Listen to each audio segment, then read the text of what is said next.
경제 소식을 빠르게 전달해 드립니다. 네, 오늘 굿모닝 경제는 이정환 한양대 교수와 함께하겠습니다. 어서 오세요. 어서 오세요.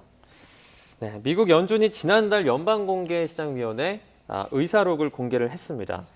그러니까 물가 상승이 크게 떨어지기 전까지는 추가적인 금리 인상을 이어가겠다, 이런 기존의 방침을 재확인했죠. 사실 그 원칙에서 벗어나기가 어렵다라고 말씀드리는 게 정확한 표현인 것 같습니다. 네. 인플레이션이란 것은 굉장히 지속성이 높고요. 특히나 이제 임금 계약이라든지 자재 납품 계약이라든지 이런 것들을 통해서 지속적으로 갈 가능성이 있기 때문에 어떠한 상황에서 인플레이션이 굉장히 높다. 지금 특히 이제 미국의 인플레이션율이 중립적, 그냥 평균적으로 생각했을 때는 2%가 돼야 되는데 지금 조금 줄어들었다고 해도 8.5%죠. 네. 이미 굉장히 많이 높은 상태입니다. 이렇게 인플레이션이 높은 상태에서는 경제 정책 운영의 제일 목표는 인플레이션을 빨리 단기간에 잡는 것이 될 수밖에 없고요. 이런 원칙에서 결국은 인플레이션을 흔히 말하는 중립적인 수준 혹은 중립적인 수준에 근처가 가는 지점, 3%가 됐든 이렇게 하락하는 지점이 될 것까지는 결국은 인플레이션을 잡는 데 주력을 하겠다. 그리고 모든 중앙은행에서 인플레이션이 사실은 가장 제1의 정책 목적이거든요. 중앙은행의 목적은 인플레이션 잡는 것이라고 보통 생각을 하고요. 추가적으로 이제 생각을 했을 때 노동시장에 개입한다든지 이런 논의들이 나오게 되는데 정부는 재정 정책을 하지만 중앙은행은 인플레이션의 가장 타겟팅이고 초점을 두고 있기 때문에 가장 원칙적인 얘기를 다시 천명했다라고 보시면 될 것 같습니다. 네. 그러니까 높은 물가에 대한 우려가 좀 많이 컸던 것 같아요. 이 회의에서 보니까 인플레이션이란 단어가 무려 90번이나 나왔더라고요. 사실 지난달 회의록, 지지난달 회의록 봐도 신문 기사에 몇 번이 언급됐다, 몇십 번이 언급됐다라는 이야기들이 계속 나오죠. 그러면 그러한 것은 결국은 중앙은행이 아까 말씀드린 원칙적인 논리, 그러니까 중앙은행이 해야 될 것이 어떤 것이냐, 결국 인플레이션을 잡는 것이 가장 중요한 것이고, 인플레이션 어떻게 잡느냐, 통화 정책을 통해서 잡을 것이다가 결국은 중앙은행이 해야 되는 일이기 때문에 가장 근본적으로 많이 나왔다고 할 수 있을 것 같고요. 네. 여전히 근데 사실 인플레이션율이 굉장히 높습니다. 8.5% 수준이란 것은 사실은 그러니까 40년 만이라고 보통 이야기하죠. 1970년대 석유 파동이라고 하고 그 이후에 이제 미국 정부가 재정 정책을 확장적으로 피면서 인플레이션이 장기간 지속됐던 그런 시간이 있었는데 그 이후에 지금 40년 만에 오는 상황이고 특히 외부적 요인에서 이 인플레이션이 많이 올라갔다고 생각을 했는데 석유가 같은 것도 조금 안정이 되고 있고 밀가루나 다른 식료품 가격들, 원자재 가격도 조금 안정이 되고 있기는 하지만 여전히 굉장히 높은 수준. 그리고 임금 같은 것들이 지금은 괜찮기는 한데 결국은 아직까지 노동시장에서 흔히 말해서 노동 공급이 좀 부족하다라는 이야기를 많이 하죠. 네. 노동 공급이 부족하다라는 이야기는 결국은 임금 계약 같은 걸 할 때 아무래도 어떻게 보면 임금을 더 받을 수 있는 이런 환경이 결국 수요와 공급인데 찾는 사람이 결국 많기 때문에 임금 같은 것들이 이런 인플레이션들을 반영해서 급격하게 오를 가능성, 이런 임금이 또 오르면서 향후 인플레이션이 또 오를 가능성들이 굉장히 리스크로 남아있기 때문에 굉장히 강력하게 잡겠다라는 의지를 천명하는 그런 상황이다라고 보시면 될 것 같습니다. 네. 네. 금리를 계속해서 올리다 보면 향후에 어쨌든 인플레이션이 잡힐 가능성이 높아질 텐데 어느 시점 정도에서 속도 조절을 해야겠다, 이런 의견도 나왔다고요. 예, 사실은 이렇게 인플레이션 잡으려고 금리 정책을 핀다라고 하는 것은 긴축 정책을 핀다라고 이야기하는데요. 네. 긴축 정책을 핀다는 것은 결국 금리를 올린다라는 이야기입니다. 금리를 올린다는 것은 결국 소비랑 투자를 위축시키겠다는 이야기고요. 근데 이제 금리를 한없이 올리게 되면은 사람들이 돈을 빌리는데 굉장히 부담을 많이 가지게 되고 네.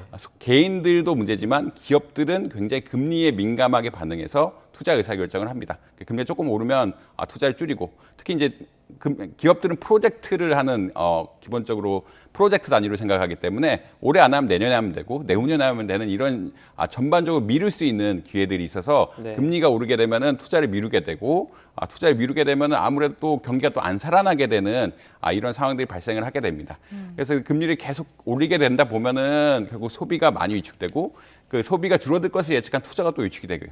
투자가 또 위축이 되면 고용이 위축이 되고 고용이 위축이 되면 다시 소비가 위축이 되는 이런 부정적인 사이클들이라고 이야기하는데 계속 생기게 되는데 어느 시점에 가서 이러한 투자 지표라든지 고용 지표, 그다음 소비 지표 같은 것들이 많이 안 좋아지면은 금리 인상의 속도 조절을 해야 되는 것이 아니냐 이런 것을 보면서 결국은 우리가 생각하는 금리 정책이란 것은 꽤 올렸다가 어느 정도 유지를 했다가 다른 지표들, 여러 가지 경제 지표들이 돌아오고 인플레이션이 경제 지표들이 안 좋아지고 인플레이션이 낮아지게 되면 다시 완화 정책으로 가는 이런 방향이거든요. 네. 그런 식으로 이제 결국은 어느 시점이 되면 지켜봐야 될 상황이 언제냐, 결국 우리가 언제 금리를 멈춰야 되느냐 이런 상황들에 대한 논의를 할 필요가 있다라는 그런 필요성에서 나온 발언이라고 보시면 될 것 같습니다. 네.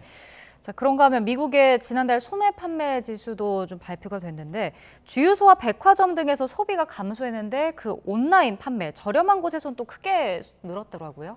사실 뭐 이게 인플레이션의 효과죠. 아무래도 백화점이라든지 이런 곳들은 사실 마진을 조금 많이 붙인다라고 이야기하죠.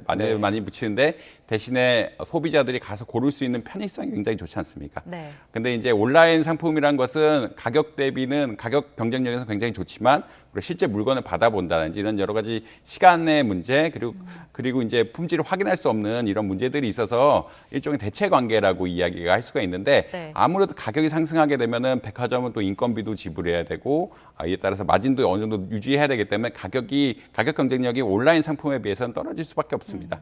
온라인 상품에서 떨어질 수밖에 없기 때문에 인플레이션에 의한 효과로 인해서 결국은 비싼 백화점보다 특히 조금 저렴하게 구매할 수 있는 온라인 상품 쪽으로 간 게 아니냐라고 평가할 수 있겠고요.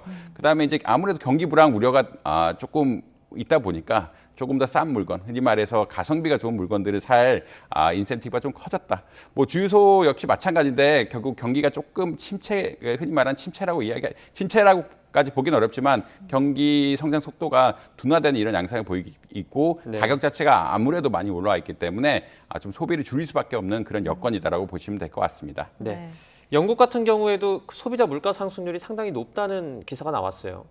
예, 그 사실은 천연가스랑 원유가 조금 달리 가고 있는데 왜냐하면 천연가스는 러시아가 주요 산지고요. 그러니까 주요 산지라고 하면 주요 수출국이고 제일의 생산국인데 지금 뭐 원유 ETN이라든지 천연가스 ETN 보면은 천연가스 ETN들의 가격들이 굉장히 많이 올라가고 있습니다. 네. 흔히 말해서 고버스라고 많이 죄송합니다.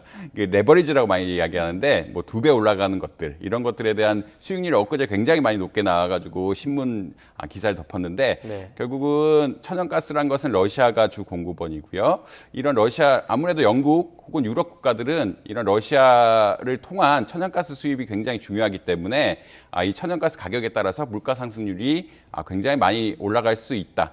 그리고 원유 가격이 하락한 것, 사실 6월 이후에 원유 가격이 하락하고 있다라고 이야기하는데 천연가스는 그러지 않고 있거든요. 지금 네. 가격들이 또 요동치고 있는 상황이라 이런 가스 요인들에 의해서 가격이 올라가고 있던 그런 측면이 하나가 있고 그다음에 영국은 최근에 브렉시트를 했죠. 네. 브렉시트를 했다는 것은 예전에 같이 유럽하고 같이 노동 시설도 공유하고 물건 생산도 공유하던 것이 이제 수출도 직접 해야 되고 우리가 일하려면 비자도 받아야 되고 여러 가지 복잡한 상황이 생기면서 공급망 관련해서 또 단절이 생긴 거거든요. 이런 요인 따라서 EU 전 국가들에 비해서 인플레이션 압력이 조금 더 높을 그런 상황이 생겼다라고 보시면 될 것 같습니다. 그래서 역사적으로 10%가 넘은 수치가 나와가지고 굉장히 역사적으로 높은 수치가 나왔다라고 이야기하는데 천연가스에 대한 의존도 이 브렉시트 이런 크게 두 가지 요인에 따라서 굉장히 높은 물가지수 상승률이 보이고 있다라고 보시면 될 것 같습니다. 네. 자, 그리고 FOMC 의사록에서 이제 금리 인상의 속도 조절이 들어갈 수 있다라는 그 가능성에 시장은 좀 안도하는 분위기였는데 뉴욕 증시가 하락 마감했지만 그래도 초반에 낙폭을 좀 줄였던 것 같아요. 예, 아무래도 이제 강경하게 사실은 매파적으로 굉장히 우려가 심하다. 그리고 우려 빨리 잡아야 된다는 이런 논의가 나왔으면은 결국은 조금 주가가 더 민감하게 반응해서 특히 최근에는 어떻게 보면은 나스닥이나 다우나 S&P가 너무 빠르게 오른 것이 아니냐라는 논의들이 많거든요. 왜냐하면 실적들은 아무래도 2분기, 3분기에는 좀 저하될 것 같은데 가격이 사실 오르고 있는 상황이라 이게 실적하고 가격, 주가란 것은 실적이 좋아야 일반적으로 올라간다고 생각하는데 네. 실적은 떨어질 거라고 생각하는데 가격은 저점보다 많이 올라가고 있어서 네. 약간은 너무 성급한 게 아니냐라는 우려가 있어서 이제 조금 어제 뉴스에도 나온 것처럼 어제 뉴스에 여러 가지 논의들이 나왔는데 기본적으로 연방의 의사록에 민감하게 반응할 것이다라는 논의가 굉장히 많이 나왔습니다. 약간 부정적으로 나오면은 좀 많이 떨어질 가능성이 있다라고 생각을 했는데 지금 흔히 아까 앵커님께서 말씀하신 대로 속도 조절론이 조금 나오면서 물론 이제 금리를 더 잡겠다라는 논의 자체 그리고 미국 소비 지표가 그렇게 좋지는 않아서 그러니까 경기가 좀 불황으로 떨어질 우려가 더 심해진 것 같다라는 이런 우려 때문에 주가가 하락하긴 했지만 네. 전반적으로 초반에 낙폭보다는 좀 줄이면서 선방했다. 아무래도 좀 흔히 말하는 금리를 어느 정도 시점에 가면은 더 올리지 않을 것 같다라는 그런 논의가 나오면서 조금 시장이 안도한 분위기다라고 보시면 될 것 같습니다. 네. 네. 어제 국내 증시도 좀 보면요. 현대차의 하락폭이 좀 상당히 컸습니다. 바이든 대통령이 미국에서 이 현대차에는 보조금을 주지 않겠다. 그것을 기점으로 이 영향이 좀 있을 것 같아요. 예, 그게 인플레이션 감축법이라고 이야기하는데 네. 사실 인플레이션 감축법이 당장 뭐 인플레이션 감축하겠다 이런 논의는 전혀 아니고요. 뭐 지금 인플레이션이 8.5%니까 뭔가 혜택을 줘서 인플레이션을 감축시키겠다라는 논의는 전혀 아니고 네. 이제 최근에 어떤 이슈가 있냐면 기후 변화 이슈가 있죠. 기후 변화 이슈가 있는데 기후 변화라는 게 사실은 뭐 논의를 여러 학자들의 논의를 들어보면은 온도가 어느 이상 올라가면은 돌이킬 수 없는 뭐 임계점이 있다라는 것들이 있고 임계점에 가까워진 것들 속도가 빨라지고 있다라는 논의들이 있어가지고 이게 사회적 비용을 지출을 해서 이것들을 대응해야 된다라는 논의가 확산이 되고 있고요. 이에 네. 따른 논의에 따라서 결국은 전기차라든지 친환경 기업들에 대한 혜택을 줘야 된다라는 그런 큰 틀에서 논의가 있었습니다. 그다음에 뭐 흔히 말하는 이런 물가가 오르게 되면은 아무래도 의료비라든지 이런 것들이 문제가 되니까 의료비 혜택 같은 것들을 바꾸자 이런 것들이 늘리자라는 그런 것들 그리고 세금을 늘리자라는 이런 것들이 전반적인 논의가 있었는데 왜 오히려 이거 에너지나 친환경 기업들에 대해서 혜택을 준데 현대차, 기아차가 주가가 떨어졌느냐? 그것은 그 보조금의 구조 때문에 그렇다. 그러니까 그냥 혜택을 주겠다는 것은 아니고 미국 내 생산하는 전기차에 대해서만 혜택을 주겠다라는 조항을 걸었기 때문에 네. 근데 현대 기아차의 경우에는 흔히 말하는 최근 잘 팔리는 여러 브랜드들이 결국 국내 생산이거든요. 네. 국내 생산은 지금 받고 있는 $7,500의 혜택을 흔히 말하는 못 받게 된다. 지금 친환경 전기차를 사면서 이제 보조금이 지급이 되는 상황인데 지금 국내에 생산한 것들은 미국에 생산한 것이 아니기 때문에 이제 혜택을 안 주겠다라는 그런 네. 논의로 가고 있어가지고 이것에 대한 어떤 전기차 수요에 대한 부정적인 전망이 이제 주가에 반영이 되면서 어제 주가가 좀 하락하지 않았냐 네. 이렇게 평가하고 있습니다. 네. 네. 그 혜택을 받으려면 그러니까 미국 내에서 만들어서 판매를 해라 이런 거겠죠. 정확하게 맞는 말씀이죠. 사실 최근 인플레이션이 어떤 것 때문에 생겼냐에 대해서 사실 학자들이 고민을 하고 정책 담당자들이 고민을 하기 시작했는데 미국에서는 반도체 문제가 굉장히 심했고요. 네. 그다음에 배터리 이런 문제들이 향후 공급망이 해외에 있으니까 결국은 국내의 공급망이 잘 운영이 안 되면서 물건을 소비자들이 못 사고 소비자들이 못 사니까 수요는 굉장히 늘어나는데 공급이 안 돼서 가격이 너무 오르게 되는 비정상적으로 오르게 되는 현상들이 발생하는 게 아니냐라는 이런 컨센서스가 있고요.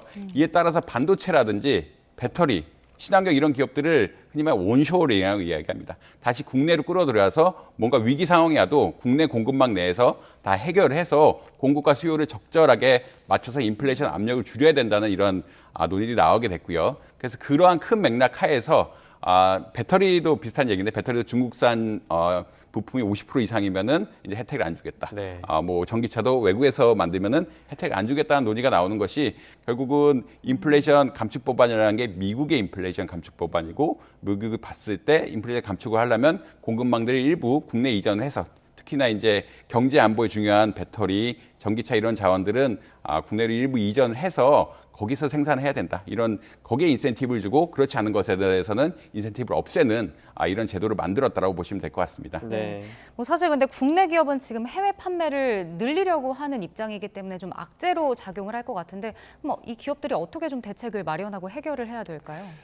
사실 이게 좀 어려운 문제긴 한데 이제 현대 기아차도 그 미국의 생산 공장들이 있죠. 네. 거기로 이것을 옮겨 가야 될 것이냐 안 옮겨 가야 될 것이냐라는 이제 논의들이 조금 아마 나오기 시작할 것 같습니다. 기업들은 사실은 규제에 굉장히 민감하게 반응하고요.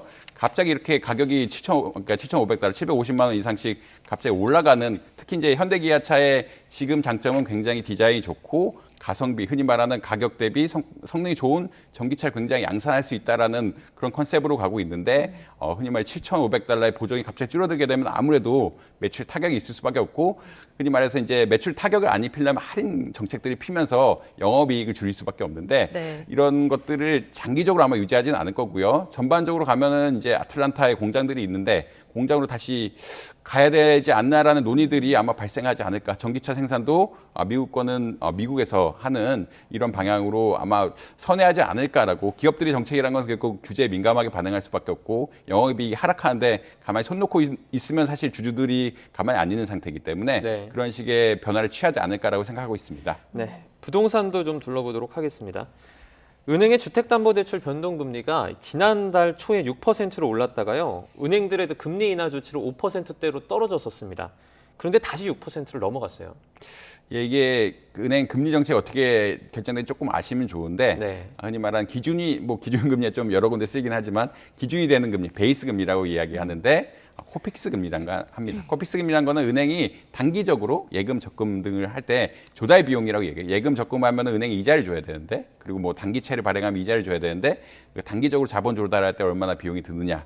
그거 더하기 네. 은행의 수익이라는 가상금리라고 이야기합니다. 가상금리, 흔히 말해서 은행이 마진 폭이라고 이야기하는데 은행이 마진이 있고 그다음에 우대금리, 신용이 좋다든지 특별 혜택을 줘야 된다든지 이런 경우에 우대금리 적용해서 이 세 가지가 결정이 돼서 이제 코픽스 금리가 결정이 되는데 지난달 낮췄다는 이야기는 기본적으로 가상금리 부분을 좀 줄였다. 은행의 수익을 좀 줄이고 왜냐하면 작년에 영업이익이 굉장히 많이 나서 이게 은행들이 돈잔치를 한 것이 아니냐라는 아무래도 비판이 많았고 네. 이런 사회적 비판을 수용해서 가상금리 줄이면서 흔히 말하는 대출금리의 그 안정화, 조금 낮추는 방향으로 그 방향성을 띠고 있었는데 네. 이제 아무래도 기준금리라고 할 수 있는 코픽스 금리가 계속 올라갔습니다. 지금 올해 보면은 1월에는 1.64%, 7월에는 2.90%까지 가면서 굉장히 많이 뛰었죠. 그러니까 네. 이게 코픽스 금리가 올라가면은 이거는 자동적으로 반영될 수밖에 없는 부분이고 특히 최근에 금리 시장이 어떻냐면 아무래도 단기적으로는 기준금리를 많이 올릴 것 같기 때문에 흔히 말하는 단기물, 1년이라도 1년 안쪽 금리에 대해서는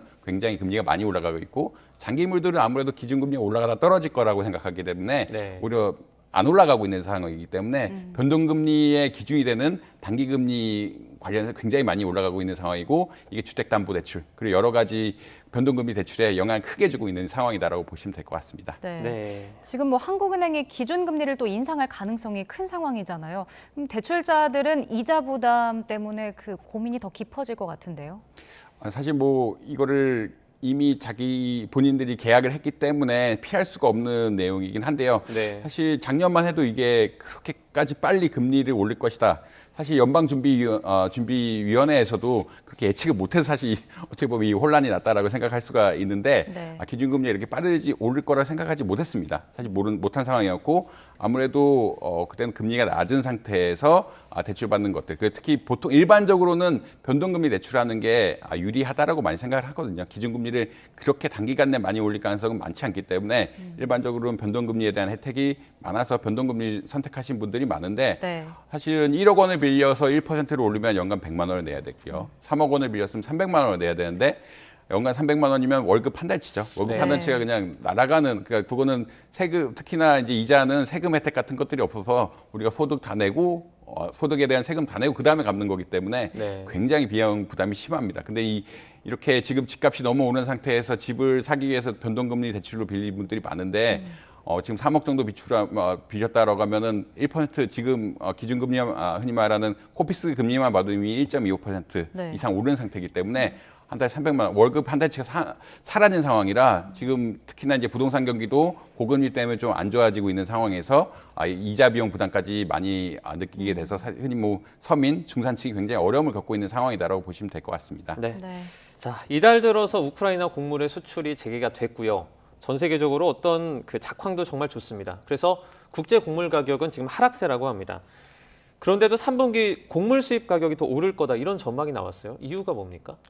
사실 이제 아까 말씀드린 밀가루 가격 같은 것들이 이제 10월, 그러니까 흔히 말하는 10월 인도분, 11월 인도분에 대해서는 많이 떨어졌다라고 이야기를 많이 합니다. 네. 특히나 피크가 6월 정도였고 이제 점차 가격이 떨어지는 상황이다라고 이야기는 하고 있는데 아까 말씀드린 것처럼 이거는 향후 인도분이죠. 향후 인도분의 가격들이 떨어지고 있다는 거고 네. 우리 7월 달에 줄 것은 이미 4월 달쯤 계약이 돼가지고 물건이 와야 되기 때문에 네. 그때는 곡물 가격이 굉장히 높았죠. 또 올라갈 거라고 많이 생각을 하고 원유 가격도 굉장히 높은 상태였고 우크라이나 러시아 전쟁이 어떻게 될지도 모르는 여러 가지 복합한 요인들이 많았기 때문에 복합적인 요인들이 많았기 때문에 그때 계약분들은 굉장히 가격이 높았다. 그래서 가격 하락한 것들이 보통은 3개월 그래서 6개월 그리고 우리가 사실은 여러분 소비자들이 사는 물건은 여러 가지 공정을 거치죠. 뭐 빵을 만들어도 밀가루를 저장을 했다가 밀가루 업체에서 이제 또 빵 업체로 가고 뭐 제과 업체로 가서 제과 업체 생산하고 생산한 게 재고가 되고 재고가 또 마트 같은 데 나서 팔리는 이런 여러 가지 구조가 있기 때문에 한 3개월에서 6개월 정도 시간이